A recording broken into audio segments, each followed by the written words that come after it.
সংগ্রামী উপস্থিতি, কথাবার্তা পরিষ্কার। বিশ্ব মসজিদে ইসরায়েল নামক ভূখণ্ড আমরা আর দেখতে চাই না। আমাদের নেতৃবৃন্দ এখানে উপস্থিত হয়েছেন, আমরা তাদেরকে আশ্বস্ত করতে চাই, ইসলামী যুব আন্দোলন বাংলাদেশ ঢাকা মহানগর থেকে 1 লক্ষ যুবক প্রস্তুত রয়েছে। আমরা মুসলিম বিস্তারের পাশে দাঁড়ানোর জন্য প্রস্তুত রয়েছি। আগামী দিনের সকল আন্দোলন সংগ্রামে সক্রিয়ভাবে উপস্থিত থাকার জন্য আহ্বান জানিয়ে আমার বক্তব্য শেষ করছি। আসসালামু আলাইকুম। বিসমিল্লাহির রহমানির রহিম। ওয়াজাহিদু ফিল্লাহি হাক্কা জিহাদি। সাদাকাল্লাহুল আযীম। ইসলামী যুব আন্দোলন ঢাকা মহানগর কর্তৃক আয়োজিত আজকের এই বিক্ষোভ মিছিল পূর্ব সমাবেশে সম্মানিত সভাপতি, উপস্থিত কেন্দ্রীয় দায়িত্বশীল বৃন্দ এবং সমগ্র তৌহিদি জনতা, আমরা সবাই জানি যে কি উদ্দেশ্যে আজকে এখানে আমরা উপস্থিত হয়েছি। সারা বিশ্বের যত শান্তিকামী মানুষ রয়েছে, কোন মানুষ ফিলিস্তিনের উপর ইসরায়েলি যে বর্বরতা চলছে এটা দেখে চুপ করে ঘরে বসে থাকতে পারে না। এরই সাথে বাংলাদেশেও সবাই মাঠে নেমে আসছে। আমরা লক্ষ্য করছি কিছুদিন থেকেই বাংলাদেশের রাজনৈতিক, অরাজনৈতিক বিভিন্ন প্রতিষ্ঠান পাড়ায় মহল্লায়, ঢাকার রাজপথে সর্বত্র তারা ইসরায়েলের বিরুদ্ধে রাজপথে নেমে এসেছে। কিন্তু সারা বিশ্বব্যাপী মানুষের এই প্রতিবাদের মুখেও ইসরায়েলি হামলা কিন্তু বন্ধ হয় নাই, ইসরায়েলি বর্বরতা বন্ধ হয় নাই, নারী শিশুদের হত্যা বন্ধ হয় নাই। এর কারণ কি? ইসরায়েল তো একটি ক্ষুদ্র এবং জারজ রাষ্ট্র, যার কোনো বৈধতা নেই। তারা এত সাহস কোথা থেকে পায়? মূলত তারা হলো সাইনবোর্ড হিসেবে ব্যবহার হয়। তাদেরকে পরিচালনা করে হলো আমেরিকা এবং ব্রিটেন। সুতরাং সারা বিশ্বে শুধুমাত্র ইসরায়েলকে নয়, আমরা যদি আমেরিকা এবং ব্রিটেনের বিরুদ্ধে প্রতিরোধ গড়ে তুলতে পারি, তাদের পণ্য বর্জন করতে পারি, তাহলে এই যুদ্ধ থামানো সম্ভব। আমেরিকা এবং ইসরায়েলের অর্থনৈতিক ভিতকে নাড়িয়ে দিতে হবে। সংগ্রামী বন্ধুগণ, এই বাইতুল মুকাদ্দাস শুধুমাত্র ফিলিস্তিনের যুদ্ধই একমাত্র কারণ নয়। আপনারা জানেন মুসলমানদের প্রথম কেবলা ছিল বাইতুল মুকাদ্দাস।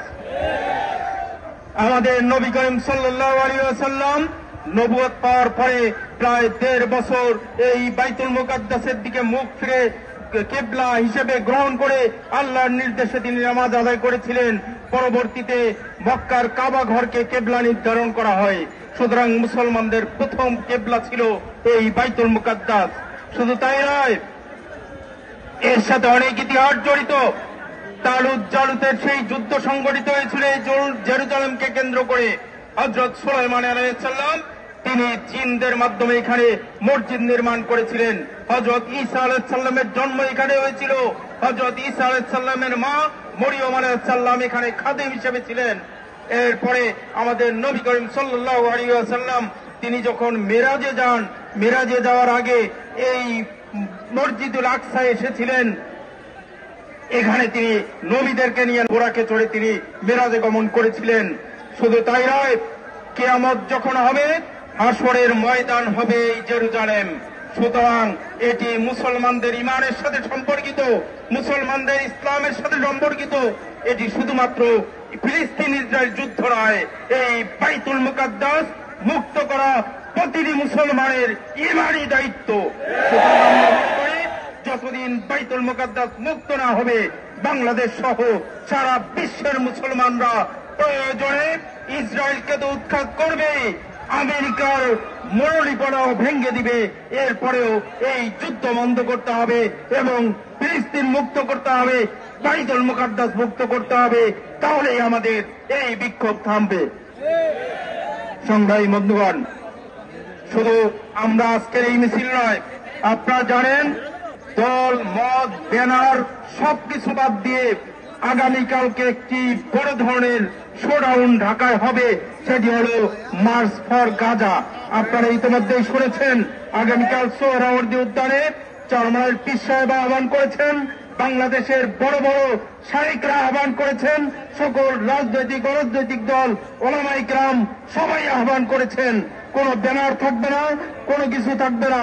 দল মত নির্বিশেষে একাকার হয়ে আগামীকাল বিকাল 3টায় আমরা সবাই সোহরাওয়ার্দী উদ্যানে একত্রিত হবে ইনশাআল্লাহ। সবাইকে সেই আহ্বান জানিয়ে শেষ করছি এবং আমরা আগামীকাল জোহর নামাজের পরে শায়েখে চরমরাইর নেতৃত্বে এই বাইতুল মুকাররম উত্তর গেট থেকে মিছিল সহকারে ইনশাআল্লাহ সোহরাওয়ার্দী উদ্যানে হাজির হব। আল্লাহ তাআলা আমাদের সবাইকে কবুল করুন। এখন আমরা রাজপথে বিক্ষোভ প্রদর্শন করব।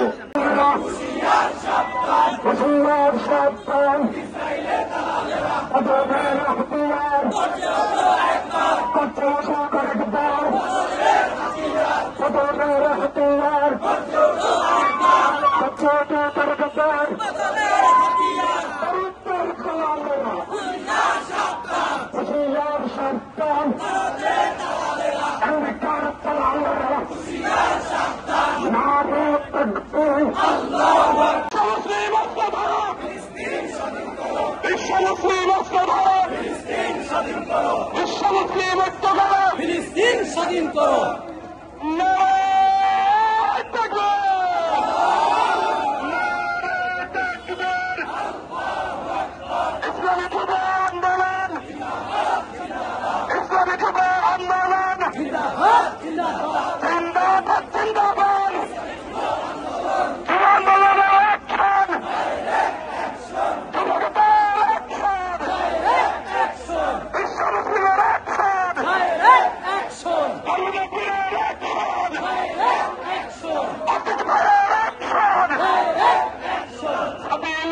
Sabino